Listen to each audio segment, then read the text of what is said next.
Hey, Steve with Trimble and the Building Point teams. This FieldLink tip number 19 is going to show you how to export your as-built TFLX FieldLink layout data to Excel to do some additional analysis there. So the first step is to save the data back, which we've covered in a couple of videos, from FieldLink to Connect with a Save As or with Connect Sync, and then to simply find the TFLX file, which again is going to be kind of exactly what's on the tablet and have all those attributes in there, and open that up with a view, and it'll actually open it up in the 3D view. We already have it actually open here with a couple other files as well too. So once you're in that 3D view, you can turn on other TFLX if you want to as well too, by just selecting the I button, or by going simply by selecting it before and turning them on and off with the selected models. But generally, I like to work in the everything in project. Then once we're in there, we can see there's other layout data. I can come into the data table, which we've covered how to create this, but it's actually already created for this. So it's coming in with the staked information. Again, all that is just essentially sorting the data based on what I want to view from the layout attributes. So in this case, I have the model, which would be the TFLX, the name, control point or design point, and then if it's been staked, it'll actually sort based on that. Then I've dragged over these other attributes I'm interested in. The measure date, and then the horizontal deviation are what's important for this analysis. So that's already been created and no one else actually needs to do that for this project.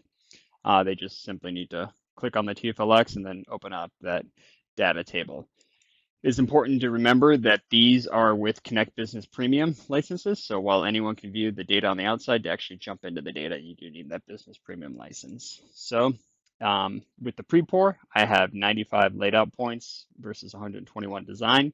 I can actually start to sort the horizontal deviations based on size. So in this case, I can actually see 7 mils is a pretty large one. And I can start to jump into here, excuse me, to see where that anchor bolt is and actually where that deviation is. And then I can compare it to the post pour as well too.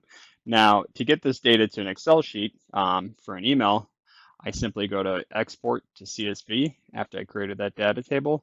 I won't group the data because that'll actually kind of group it based on what I have in the model name and staked. And then I'll use the full precision. And what that'll create is a CSV here that I can then jump into and start to sort. So don't convert. I have measured date, horizontal deviations. I can see my larger ones as well too, and then layers as well too. So within here, I have the ability to filter them. If I wanted to look at like dates of what's been laid out, let's say I just want to look at January 31st data, I can look at that and then I can actually start to see which point and the horizontal deviation. And then I can even sort based on that as well too. So I can go from highest to lowest, and it'll actually sort those numbers as well too. And I can see what is outside of 4 mils. And in this case, 4 mils was the spec for those anchor bolts. So I may want to go back and check those or look at the post pour to see if they were fixed after that, or if they were able to be moved into place. So exporting to CSV is very helpful. On our next video, we'll actually cover how to do all that with a organizer. So I can actually sort based on the horizontal deviation and start to highlight which one of those are outside of those 4 mils or even larger. So we'll cover that in the next one. If you have any questions on how to create that CSV and actually jump into the data, or how to set up your data table so that what you're exporting as a CSV is what you want, please reach out to your nearest Building Point representative. Thank you.